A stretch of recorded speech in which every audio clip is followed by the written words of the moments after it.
and welcome to Manned Up Conversations, where we connect with evolving men to discuss issues around masculinity and manhood, and also provide tools to help us be better for our society. When a man comes to me and says, I've realized there's a big problem of men's violence against women. It's terrible that some women are assaulted by their partners, or that woman was killed last week. What can I do? What can I do to help, address this problem?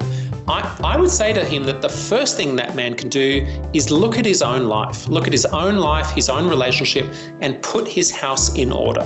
That is, look critically at how he treats the women and girls and men and boys around him, and try to make sure that he is behaving in respectful, non-violent ways.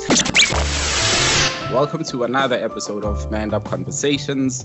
We're going once again international, and this time we're in Australia, man. Very, very excited for this one. I think this man that I'm about to speak to, I found on Twitter, and I checked out your tweets, and I was like, what the hell is this man going on about, man?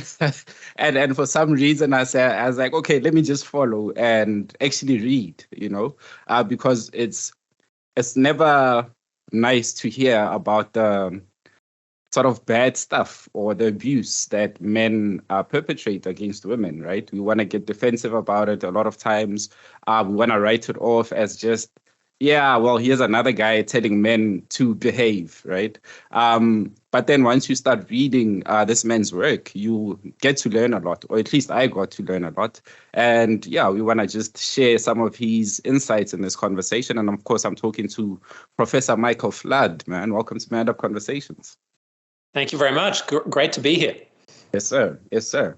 So, as I said, man, we're talking about a very sensitive topic, and that speaks to engaging men and boys in, do we call it domestic abuse? Do we call it abuse in general? How do you label it? Look, language is tricky because there are a range of terms that are used. So, the term I often use is violence against women, or men's violence against women. I sometimes also will talk about domestic and sexual violence. But whatever term we use, it will include some forms of violence and it will exclude other forms of violence. So, in a sense, I don't think it matters too much, but certainly the work I've done has focused on engaging men and boys in ending men's violence against women. And of course, there is also violence against men. In fact, there is often violence against men, and a small proportion of that violence is by women. So some people say, what about women's violence against men? And of course, that does happen. But most domestic violence, most sexual violence is by men, against women, against children, against other men. And that's my focus, but I have done work focused on other forms of violence as well, including violence against men. Yes, sir. And I love that you bring that perspective because, like I said, in most cases you'll hear, but what about men? What about us? What about the other victims? Sure. And people always want to sort of balance the scales in that perspective. But I mean, before we get too far into it, what kind of called you to this work? Yeah, good question. Look, I've been involved in work on men's violence against women and on men and masculinities and gender issues for over 35 years, actually, for a really long time. And I got involved in my late teens and early 20s. And really what brought me to this work was an interest in social change. I wanted to be a good person and to change the world. And I got involved in the peace movement. I got involved in left-wing student politics. And in student politics, feminist women were the backbone of the group I was involved in. So I was going out with feminist women. I was being challenged on my sexism. And for some reason, I decided to do what was called women's studies. It's now called gender studies, but it was, courses in feminist scholarship. I joined a men's group, and this was an anti-sexist men's group. So we met for about 2 hours every second Tuesday. We talked about violence, about sexism, pornography, bullying, fathering, body image, all kinds of things. And so a series of involvements for me, activist involvements, university involvements, and a men's group, really, they all kind of came together and formed a passion for this area, which I've had and I've sustained for, over 3 decades. Man, that sounds beautiful, man. I can just try to imagine a bunch of men talking about violence like that, like the stuff you just mentioned. And it gets tricky, right? Because we might find maybe some of us within that group might have perpetrated some of those Absolutely violences. Yeah, absolutely. I mean, look, that was part of it for me. Part of it for me, when we talked about violence in that men's group, was that I realized that there are times when I had pressured my girlfriend into sex. I hadn't physically assaulted her. I hadn't threatened her with a knife or a gun, but I had kind of complained and whinged. We haven't had sex for a few days. I'd really like to have sex. Can we have sex? And that was putting pressure on her. And we would sometimes end up having sex when I'm not sure she really wanted to or would have wanted to without that. And I realized that was part of sexual violence. That was not okay. That was not respecting consent, not respecting her wishes. And that was horrible to realize that I had behaved in this way. Yeah. Man, I love it, man. As I do this work as well, and I'm just a few years in it. So one of the things that I always say is, when you do work, like you said, it's more of a personal conquest, right? You want to change the world, so to speak. But then you end up being transformed at the same time by what you see and what you experience in whether connecting with other people or even giving a talk and hearing the reactions from the people that you're talking to. So, man, I commend you for that bravery, because I've checked out some of your videos online and some of the people who challenge you, like, but what the hell is this man talking about?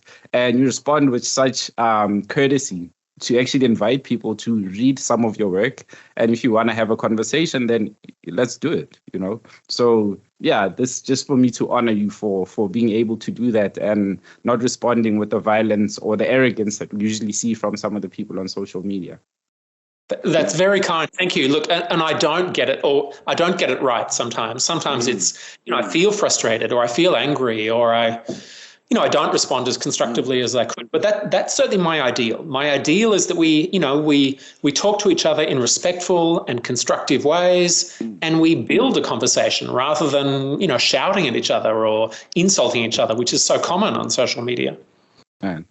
And I know we've kind of sort of spoken about the different things, but what are these key motivations and reasons for engaging these boys, especially maybe so much more men than boys, right? Because the men are sort of the leaders, the boys are looking up to them. And yeah, why do we have to start with boys or men first? Sure. Look, if we look at the field of prevention, the field of work trying to prevent domestic and sexual violence or gender-based violence, whatever you want to call it, one of the things that's happened in that field is there's a growing emphasis on primary prevention, a growing emphasis on the need to stop violence before it happens. We need to stop people from using violence or people suffering violence in the first place. And another thing that's happened that overlaps with that is a growing emphasis on engaging men and boys in prevention. And that is based on three fundamental insights. One is that when domestic violence happens, when sexual violence happens, they are perpetrated largely by men. Most men don't use violence. Most men treat the women and girls in their lives with respect and care. But when there is domestic violence or sexual violence, it's largely by men, sometimes by women, but largely by men. Second, we know that masculinity, the meanings given to being a man, shape men's use of violence. If you take, say, 1,000 men and you want to know which of those 1,000 men are most likely to rape or assault a woman and which men are not, one thing it would be very useful to know is their attitudes towards women, their attitudes towards gender roles, their attitudes about being a man. Because the men who do use violence against women are more likely than other men to believe that being a man is about being tough, being strong, being in control, being dominant in relationships and so on. So the second reason why there's a focus on engaging men and boys is that masculinity, the meanings given to being a man, the way that men's lives are organised, masculinity shapes men's use of violence. But the third reason is a much more hopeful, a much more optimistic reason, and that is that men and boys have a positive role to play, that many men and boys can play a positive role in speaking out, in taking action, in changing the social conditions that lead to violence. So you asked about, should we focus on men or should we focus on boys? I think we have to do both. We certainly have to do work among boys and young men so that boys and young men grow up knowing that it's important to behave with non-violence, with respect. Important that boys and young men grow up knowing the harm that domestic and sexual violence cause, and they grow up with good role models around them of men who treat women, other men, children, and so on with respect and care. So it's very important that we work with boys and young men before they are recruited into violence, before they are socialized into sexism and so on. But it's also important to work with adult men. We can't just give up on adult men. We also have to work with men who are fathers, men who are sporting coaches, men who are faith leaders, church leaders, and so on, and the men who are our political and economic leaders, because all those men at every level of society can play a role in helping to prevent and reduce domestic and sexual violence. I like that, man. And as you know, I grew up in a matriarchal home, right? So my grandmother and my mom were the leaders in my family for the most part. So I often speak to or kind of pick up on this message that it's the fathers that kind of the boys pick up from, right? So in an instance where the father was absent, and I grew up in a family full of women, and I grow up maybe experiencing some sexual trauma, say, for example. How does that now kind of conflict with the message of, protecting women? Whereas I'm like, but hey, I was abused by women, right? And now I have to, it's like some dissonance somewhere there, So how do we speak to those men about women's rights and protecting them? Yeah. Look. I think those things don't conflict at all. The opposition to men's violence against women and men's violence against children is the same opposition we have to women's violence against men and women's violence against boys and so on. That, this work is fundamentally driven by the rejection of violence, fundamentally driven by the values of non-violence, of bodily autonomy and respect and so on. And that does mean acknowledging that some men, some boys, as you've described, have been subject to violence themselves, including by women. So we have to recognise women's sexual abuse of boys and adult men and other forms of violence and abuse perpetrated by women, by men, others and so on. They're all part of the same struggle to achieve non-violent, peaceful, safe lives for everybody. At the same time, that doesn't mean we should never speak about specific forms of violence. Some people say, why can't we focus on all violence? Why do you have a campaign focused on only violence against women? What about other forms of violence? And I think I can make a comparison with cancer. There are campaigns focused on breast cancer, on prostate cancer, on other forms of cancer. We can't just have a campaign focused on every form of cancer, because different forms of cancer have different causes, different drivers, and affect different populations. For the same reason, campaigns need to address the specific causes of men's violence against women, because they are different from the causes of women's violence against boys and violence between men and so on. And so we need campaigns that address multiple forms of violence, as well as expressing the fundamental belief that every form of violence is unacceptable. And in an unequal society like we have here in South Africa, violence is on a broader scale. It's just insane, right? I've seen a lot of your work being quoted in a lot of what the guys in SA are also writing around violence and prevention of violence against women and children specifically. So how do we then go about seeing or addressing the social impacts now? I know you spoke about masculinity now. Masculinities will also differ based on where you are from, I suppose, right? Because we don't have jobs. Poverty is quite high here. So obviously the men feeling helpless and all of those other reasons might become violent. So how do we then sort of speak to those men? Because then when you get to Australia, it's a whole different case, right? So it's like there's no one size fits all solution. It has to be sort of impacted in different ways. So Yeah, look, I mean, what you said at the end there is absolutely right. There is no one-size-fits-all solution. And violence prevention work and, the work of building healthy lives for men, for women, for others in communities has to look different in different communities and different societies. So to take South Africa, for example, my understanding is there are high levels of community violence, high levels of various forms of interpersonal violence and crime in South Africa, and they then feed into domestic and sexual violence. So, for example, for men who've grown up with all forms of violence in their communities, men who've suffered trauma themselves, that can then make it more likely that they will tolerate or excuse violence themselves, or that they will use violence themselves because they've learnt that violence is acceptable or normal, and also because of the trauma, the kind of the psychological and emotional harm that having suffered violence or witnessing violence does. So men's own trauma can also feed into their use of violence. I mentioned that masculinity is a key driver of the use of violence among some boys and men, but it's not the only driver, the only influence. You've mentioned poverty and social disadvantage. There's mental health, there's drug abuse, there's other forms of crime. So a range of factors feed into violence. And as you've said, some men use violence as a way to try to restore power or reassert power or find masculine status, where other traditional forms of masculine power are not available, where there's no jobs, they can't bring home money to their family, they can't be the head of the household. Some men who have more traditional gender role attitudes find it very, very difficult when their wives are working or their wives have money or power and they do not, and so on. So some men then try to restore their sense of status, their sense of masculinity through the use of violence.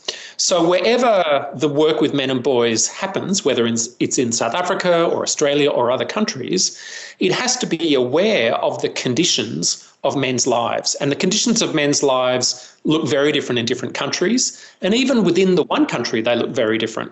In Australia, for example, in my country, Indigenous men have levels of poverty, levels of alcohol addiction, levels of police racism and discrimination, and so on, that are much, much higher than those of non-Indigenous men. In fact, Indigenous men in Australia have a life expectancy, an expected lifespan that's something like 15 years shorter than those of, white men like me. So those patterns of poverty, those patterns of disadvantage and racism, they shape men's lives. And so part of this work has to be intersectional. It has to recognise that not only gender, but ethnicity, class, sexuality, and so on shape men's lives, just as they shape women's lives, and has to be responsive to those. Man. And a lot of people will say, we have this campaign every year, right? But then it seems like the numbers are not decreasing, and actually it's increasing. So to me, it's sometimes I look at it and I think maybe some of the interventions that we're having are not so well informed about the things that you just mentioned now, right? And what are those, maybe some of the most common barriers that you found in work that you've done in different countries that lead to men not responding well to these interventions? Sure. Just to take your first point about rates of violence, that rates of violence, may not be going down. One complexity here is that let's say we have an effective violence prevention campaign, and that campaign expands people's understandings of what counts as domestic violence or what counts as sexual violence, or it makes it less likely that victims will blame themselves and they feel more empowered to name the violence they've experienced and to, reach out for help. That can mean that rates of violence seem to go up because more people are recognising that they've suffered violence and more people are telling their family or telling the police and so on. And so effective violence prevention campaigns can actually make rates of violence seem to go up because it's rates of reported violence. So it can be tricky to judge whether a campaign is effective. Oh, that's a wonderful insight. Sorry. Yeah. But to come to your second question, look, it is hard. It's harder to engage men and boys in addressing domestic and sexual violence than it is to engage women and girls. And one very obvious reason for that is there's a gender gap in attitudes. Men's understandings of domestic violence tend to be more limited than women's understandings, unfortunately. Of course, there are some men who have wonderful understandings of these issues, but if we compare men as a group to women as a group, men tend to have narrower understandings of what counts as domestic violence. We men are more likely to blame the victim. We are more likely to excuse the perpetrator, and so on. And the same is true for sexual violence, for sexual harassment, for other forms of violence. So that's one factor that shapes the difficulty in engaging men and boys in this work. A second factor is that many men and boys already feel blamed, already feel attacked. We feel like we're being told, you are telling me I am a rapist, or you are telling me that I assault and hit women. I don't do that. I'm not that kind of man. And so some men already feel blamed and attacked, sometimes for good reasons, but more often because they mishear the message of these campaigns and they think they're being told that they are all bad, they are the problem. And, that's very rare, I think, in actual campaigns.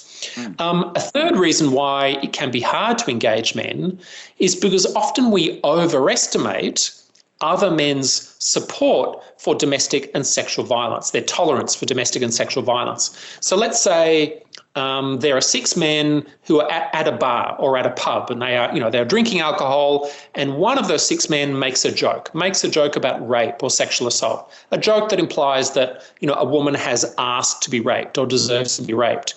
Probably 4 of the 6 men don't agree with that joke. 4 of the 6 men think, you can't say that, that's not true, women don't ask to be raped, what a terrible thing to say. But none of those 4 men speak up because each of those 4 men thinks they are the only man of the 6 who believes that thing. Meanwhile, the man who makes the joke, no one criticises, no one objects to his joke, so he thinks everyone agrees with me. Everyone thinks it's fine for me to say that some women ask to be raped. And probably one other man in the group might agree with him, 2 out of the 6, 1/3 of men. And those 2 men think they are in the majority, but in fact they are not. They are in the minority, and 2/3 of men disagree. But the men who disagree, they think they're the only ones. And so we often overestimate other men's tolerance for domestic and sexual violence. But when we do speak up, if one of the men in that group of 6 men, if he said, you can't say that, or that's rubbish, or, if he criticised that, other men would then go, I agree. That's not okay. We don't talk about women like that. And so there are kind of understandable reasons why it can be hard to bring men into the work of ending domestic and sexual violence. But, and I'll stop talking in a moment, but when men do get involved, sometimes we are more effective at listening, at being listened to by other men, at engaging other men than women are. Sometimes we are listened to more readily by men than women are, saying the same things. I like that because one of the things that I picked up, and I was reading Kopano Ratele's book, Why Men Hurt Women. I think I'm paraphrasing that now, but it's one of the discussions that I have with my friends that, it's surprising that the work that I do with the podcast, I get a lot more comments from women because women seem more interested in men. What are the guys talking about? How can I engage better with my boyfriend, husband, or whatever partner? And then, if you survey men and women, if you survey, I don't know if this has been done in South Africa, but certainly it's been done in the United States. And in the United States, the data tells us that women are more aware than men of how masculinity limits men's lives, more aware of how the expectations that you must be tough, you must be strong, you must show weakness, limits men's emotional health, our friendships, our relationships. So it's understandable that more women, are excited about this podcast and say, it's great to hear men talking sometimes than men. Yeah. Yeah. That's a very interesting observation. And now, while I was reading your work as well, I realized that you're advocating for men's organizations, or sort of people like myself who are working with men. to also be partners to women's campaigns, right? And that also is an unlearning of sorts, because you might grow up with that mentality of, these women too emotional, all of the stuff that we say about women. But then once you actually get to start working with them, like I've experienced, it's beautiful, man. There's so much more to learn. But according to the research and the work that you are doing, what are the impacts of that? Of the impacts of what, sorry? Yeah, of working with women. Yeah, I mean, the first thing I'd say is that men are socialized away from the kind of collaboration with women or listening to women's voices. Sometimes men are told, we have all the answers, we don't need to ask anybody else. It's a bit like, we tell the women, don't worry, ladies, we will do it. We will take charge. And we're not socialized necessarily to be collaborative, to consult with others, to acknowledge ignorance or weakness and so on.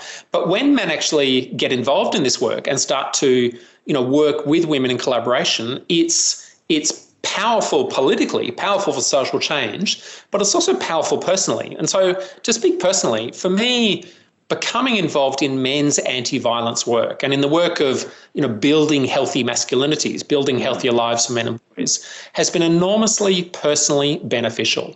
It's enriched my friendships with women. It's enriched my relationships with women, my intimate or sexual relationships with women. It's also enriched my friendships with other men. And I have, my 3 very close male friends, 2 from that men's group from 30 years ago. And so my friendships, my relationships, my sense of self have all benefited from this work, and in part from moving away from some of the narrow and limiting expectations that many men and boys grow up with. That has kind of deepened and enriched my relationships and friendships. But when it comes to the work, the men's anti-violence work or men's anti-sexist or anti-patriarchal work, it's very important that men work in partnership with women, that men work in accountable and collaborative ways with women. And one of the reasons it's important is that it's about the politics of knowledge. It's about what different groups of people know. And so let's use racism as an analogy, for example. People who are black, people who are Indigenous, know much more about racism than people who are white, people like me, because people who are black or Indigenous have to pay attention to racism and the structures of inequality, the structures of discrimination that that constrain their lives and they're trying to navigate. Whereas someone who is white and privileged like me, we can afford to be ignorant. We can afford to ignore the patterns of inequality and discrimination that we receive privilege from. And so that means that if you want to do something about racism, it's important to listen to and centre the voices of black and Indigenous people, and for white people in particular, to listen to those voices. And so the same is true for gender, that for me as a man, it's important that I listen to other women and consult with them about the action I'm planning to take as part of this work. It doesn't mean I should just sit here and wait for women to tell me what to do, or that I shouldn't have my own agendas, my own leadership. I need to take responsibility for the issue as well. But I should do so in ways where I talk to women, where I seek their advice, where I don't take away their funding or compete for funding with them, and so on. And that's about accountability. That's about accountability. And I see accountability as working at 3 levels. First, there's personal accountability, which is thinking critically about how how individuals treat the women and men and others in our own lives and holding ourselves to account for our own behaviour. Second, there's interpersonal accountability. That's about who does the work, who gets paid, whose voices are heard, who is given status, and so on. It's about the kind of dynamics between people. And the third form of accountability is institutional. And that's about having structures of consultation, structures of collaboration between women's and men's groups and organisations and so on. Man, that is so powerful. Whenever we hear about accountability, it's just like, just be accountable, right? And there's no sort of structure to that. Yeah, exactly. Yeah. And for men, when you specify exactly what these mean, even I'm like lighting up and smiling now as you say that, because I'm like, okay, well, I can definitely take this to someone and be like, man, you need to be accountable in these 3 ways. Yeah. Yeah. And look, when a man comes to me and says, you know, I've realized there's a big problem of men's violence against women. There's, you know, it's terrible that some women are assaulted by their partners, or that woman was killed last week. What can I do? What can I do to help, you know, address this problem? I would say to him that the first thing that man can do is look at his own life, his own relationship, and put his house in order. That is, look critically at how he treats the women and girls and men and boys around him, and try to make sure that he is behaving in respectful, non-violent ways. And so that's the first thing to do. Second thing to do is to begin to speak up, when other men make jokes about rape or domestic violence, or blame the victim or excuse perpetrators, or he realizes that the woman in the house down the street, or, you know, is suffering violence, or that his uncle is behaving in an abusive way to his wife, and so on. In other words, to start taking action, to speak up, to offer support to victims, and so on. So the first thing men can do is put our own houses in order. Second thing men can do is act as active bystanders and start to take action among the people around us. And the third thing men can do is join the movement to end domestic and sexual violence. That is, we can take collective action, join groups, volunteer our time, give money, vote for political candidates and parties that take issues of domestic and sexual violence seriously, and so on. The other thing I wanted to say about this is, when we talk about accountability and so on, I'm not saying that men must be perfect. We can't wait till we're perfect. And every man, virtually every man, myself included, has sometimes behaved in ways that were not okay, that were not ideal, that fall short of these principles. And, you know, that's understandable, and we will make mistakes. We will get it wrong. So what we must do is take responsibility for those, acknowledge the harm they've caused, and move on, you know, make amends and move on. So we're not striving to be perfect. We're striving to be better, to, you know, start to make a difference in the world. Man. And tell me about the men who now end up in prison, right? Having to work with a man like that. Have you worked with men who've been jailed for violence against women?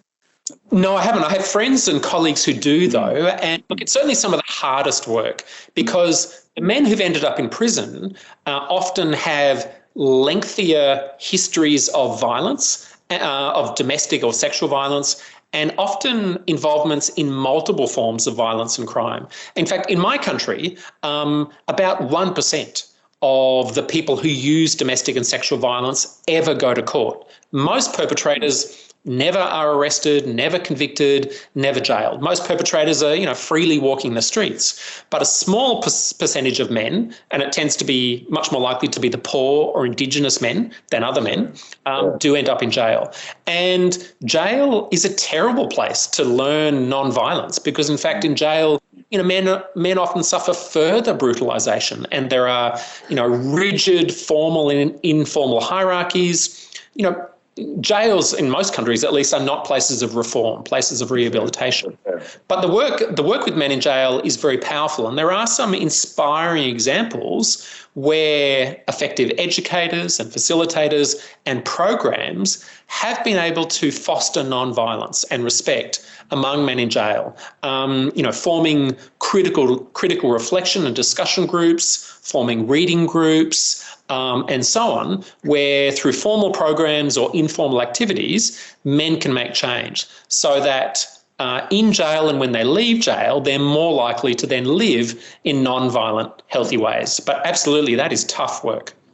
Man, now I can just imagine that, because, you know, it's so hard when I imagine someone who goes in for rape, and, you know, the common sort of conceptions that people say that, well, you're definitely going to get raped because you took advantage of someone who's young. And I'm thinking, man, that's adding even more violence to that man, because when he comes out of there, who's going to say like what this man is going to do, you know? So yeah, I was just thinking about that.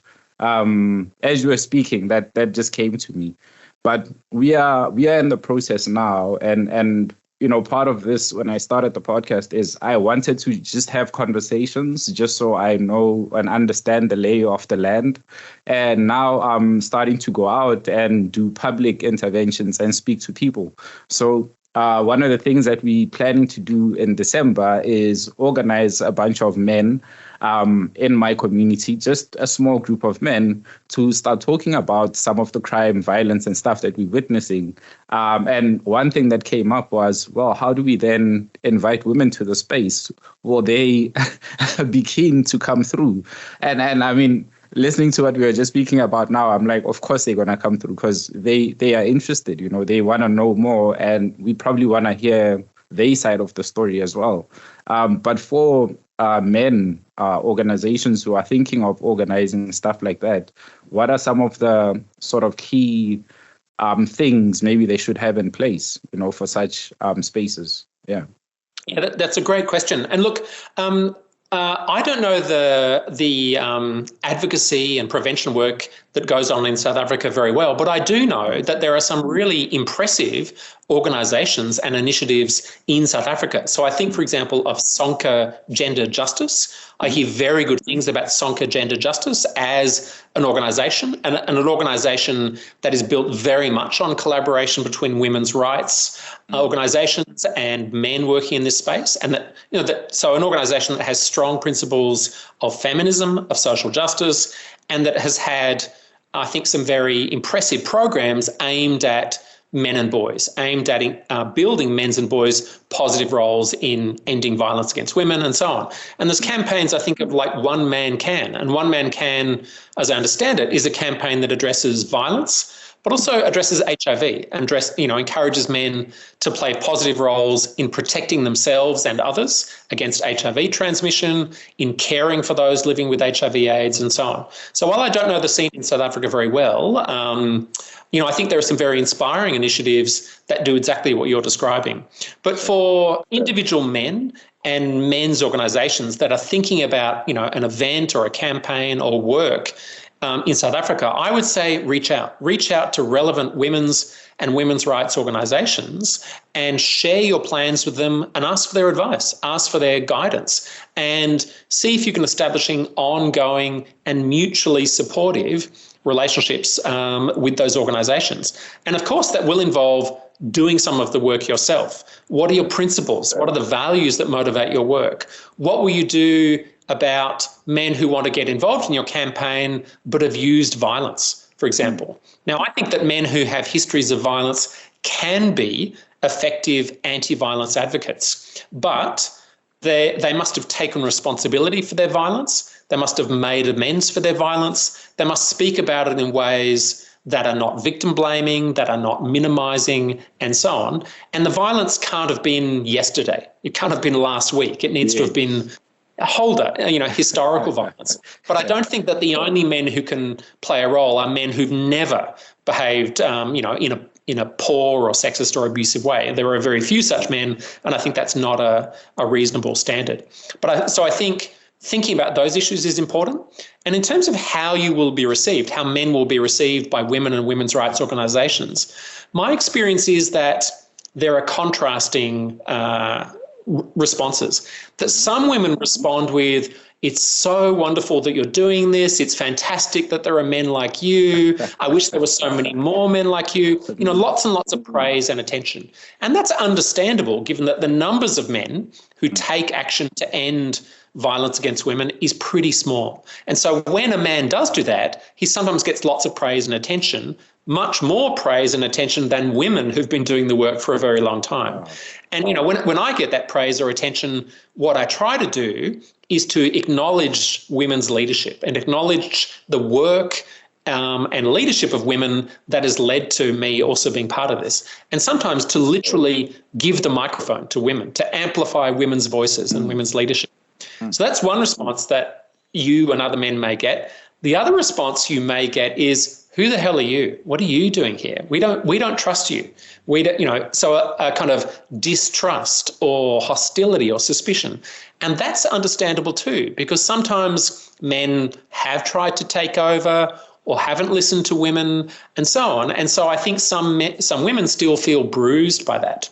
Yeah. And I think one thing that's happened that's unfortunate is, there's been a growing emphasis on the need to engage men and boys, which I very much agree with.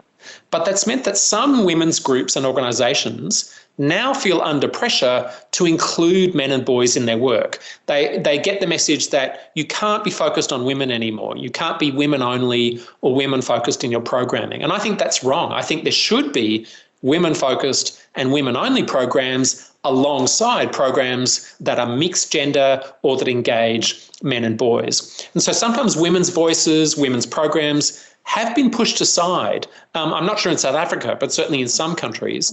And so, yes, you may get praise and status. You also may get some level of hostility and suspicion. Both are understandable. And I think being aware of the kind of gender politics of this work will help you navigate these things. I love that because, I was part of an organization where it was based on women empowerment, right? So training on soft skills and mindfulness and stuff like that. And by some miracle, it happened that after COVID, I was the only guy left. So I was working with about 7 or 8 other women. And, as we sort of got into the programming that we were sharing, I was filming most of the stuff and putting it online. And then I started, picking up on, this is so women focused, but I can see that now we have men coming on to these programs. And I wonder what they think about what they're learning, right? Is this applicable to them? It's got nothing to do with gender. It's just soft skills. So when I spoke to the guys about, man, how are you? How is this landing for you? Is it working out? I met the same kind of, thoughts that I had about the content that I'm seeing. That, man, it's sometimes I feel like I'm being pointed at. So then how do we balance the scales? So I fell into that, exactly what you're saying. But over time now, I've kind of seen that, this is why there's a need for just women only. And this is why men can sort of exist alongside that. But we don't necessarily have to take over what the women are doing. So, I appreciate that perspective as well. Yeah.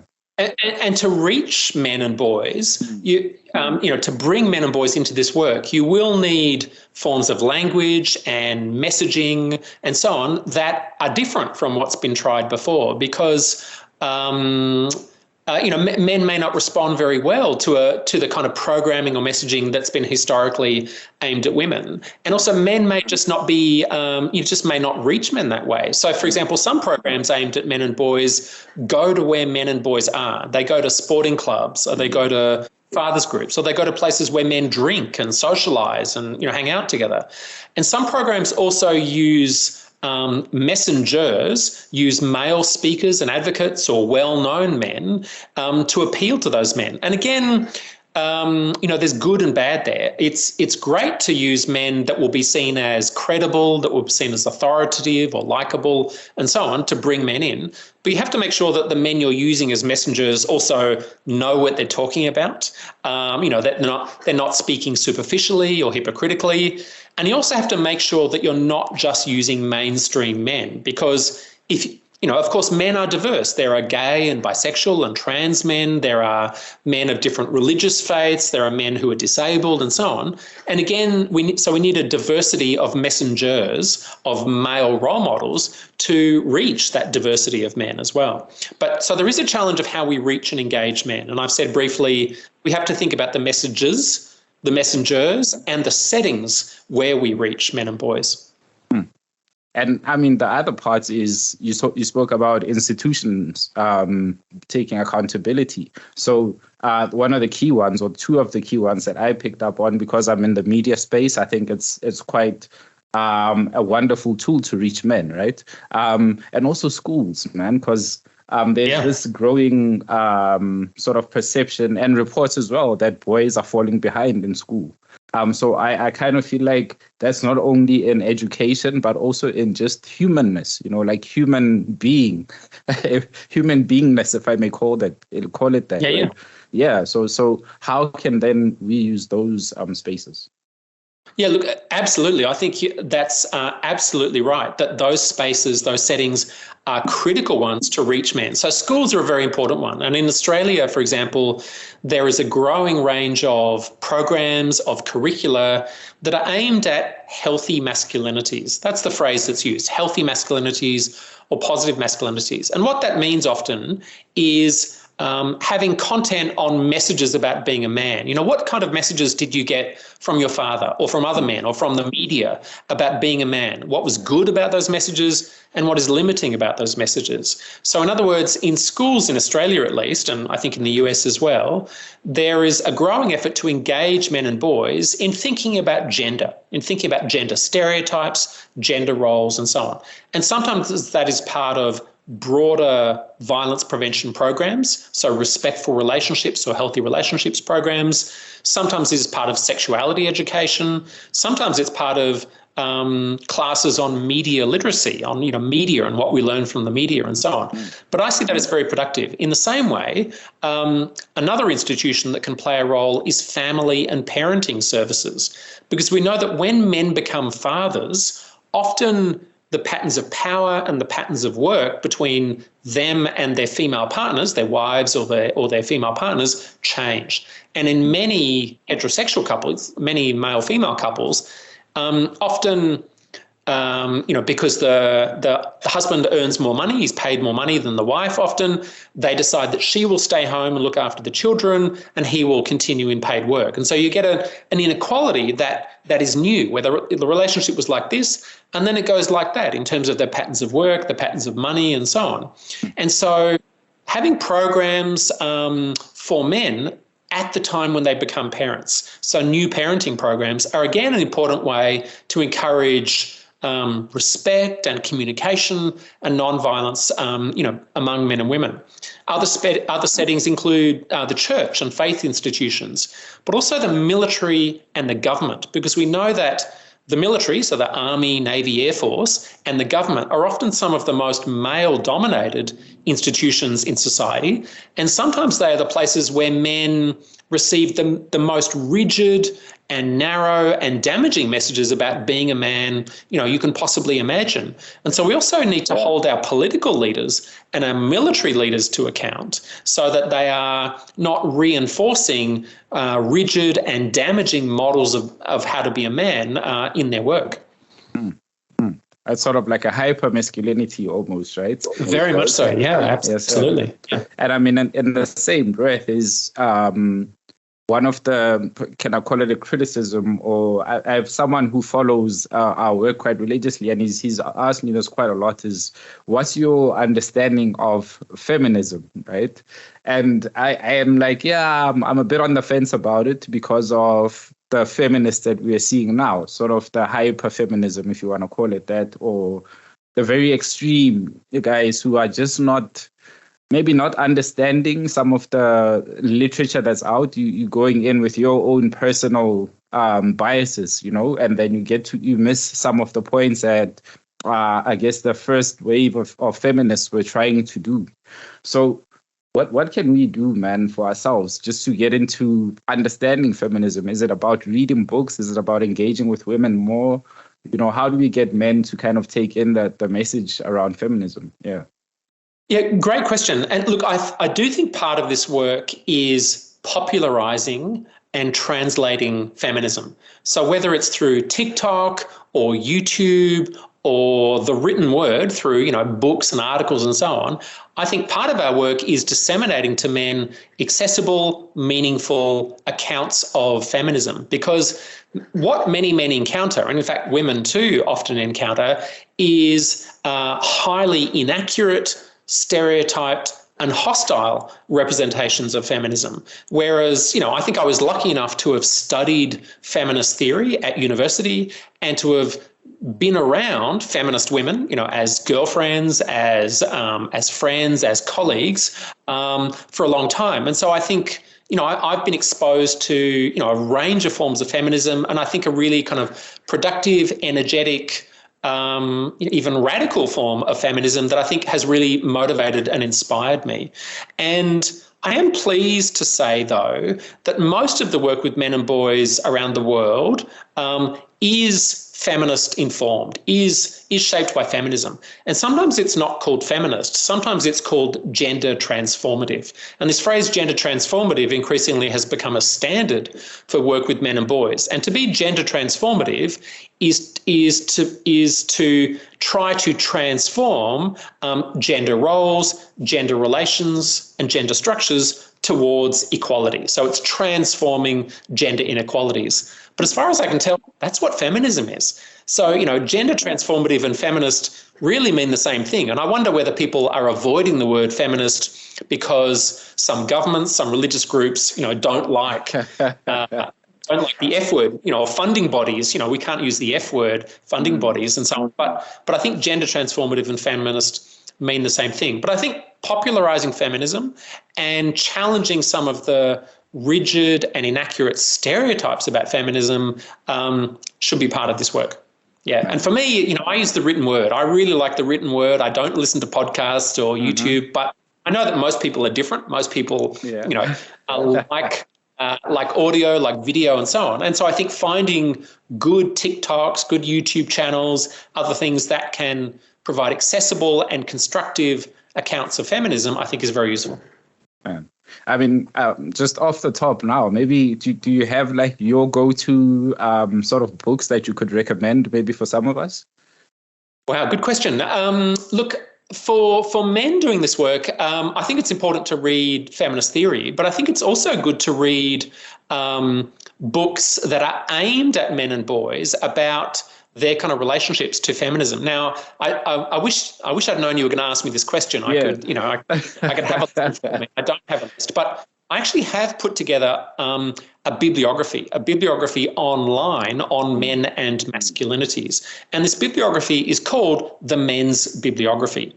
And it does have some sections early on that are introductory writing for men new to feminism. So there's some good books there that are aimed at, you know, ordinary men who haven't been to university necessarily, men who don't read a lot, but men who are interested in reading something that's about gender and gender inequalities, but about the positive role men can play. So, you know, I can't think of titles, but, you know, Michael Kaufman, who co-founded the White Ribbon Campaign, he's written a good book about men's relationship to feminism, and there's a number of other books as well. So if people Google the Men's Bibliography, they can then find the early section of that bibliography, which is introductory and accessible reading. I love that. Yeah. We're actually Sorry, after you. No, we're gonna take all of those. I know I've followed, like I've read quite extensively. So I'm gonna take that and I'm gonna attach that to the show notes. So while you're listening to the podcast or you're watching it on YouTube, you can click the link there and man, get yourself familiar. You know, have some discussions with your mates. I always say to guys that, you know, sometimes sitting with this stuff by yourself it's good for you to get some understanding. But once you start sharing it and discussing it with people, then it lands so much easier because it just becomes part of your language, right? I grabbed my bibliography because it's, you know, it's online out of the Men's Bibliography. And so a few books that I think are good. One is called Man Up. There's a book called Man Up by someone called Asher. There's a book called Mask Off by someone called Bola, B-O-L-A. A guy called Jackson Katz, who's a big figure in this work, K-A-T-Z. He's written a book called The Macho Paradox. Mm-hmm. And the book I mentioned by Michael Kaufman is called The Time Has Come, Why Men Must Join the Gender Equality Revolution. So there's a few books at least that I think are good, accessible books about men, gender, and, you know, a positive future. I love it, Ryan. So, guys, we gave you a lot, man. So I think that's enough to keep you entertained and keep you discussing some stuff around, especially around that 16 days of activism, so that you can sort of maybe plan some campaigns after that. Because I don't think it's only about that time, right? It's about making this part of our daily, because this abuse and violence happens every single day in our country, in our countries for that matter. So, you know, let's get familiar, man, and be the men, or at least be that one man who starts their journey for yourself and ultimately pay it forward to the rest of us. So Michael Flood, man, I've really enjoyed this, and I love your energy, man, and just your the way you're just sharing the stuff. It's like you've done so much work. It just flows off so naturally. So I love your contribution. The last question that I always ask is, if there's, I know we've covered quite a lot, but if there's an action, a word of encouragement or something that each man can do in terms of work that you've done or things that you're seeing, what would that be? Wow, that's such a big question. Yeah, I suppose I would say think about what kind of man you want to be. Think about what kind of life you want to live, and take small everyday steps to get a little closer to that ideal, that vision of the kind of person, the kind of man you want to be. There we go, guys. So, Mr. Flood, where people find you, man? How do people get in touch? Look, people can Google me and then they'll find my email address. And so, yeah, people are very welcome to write to me at my email address. So if you Google me, you can find me. You can also find me on Twitter. So at Michael G. L. Flood, so Michael G. L. Flood. And I run a website all about men, gender, violence, and so on. And the website is called XY Online. So the website is www.xyonline.net. And that is a rich resource of materials on the positive roles men can play in building gender equality, in stopping violence against women, as well as addressing men's health, fathering, raising boys, and 100 other issues. Man, so much work, man. So much available for us. On that note, Dr. Flood or Professor Flood, I really appreciate this opportunity to connect with you. And yeah, I'm looking forward to doing more work with you in the future, man. I'll be in contact and you can look out for me on Twitter as always. I'll be commenting and sharing your work. So thank you. My pleasure. Great to chat to you. All right, man. It's been another awesome conversation. Catch you guys on the flip side. Peace and love, and we're out of here, man.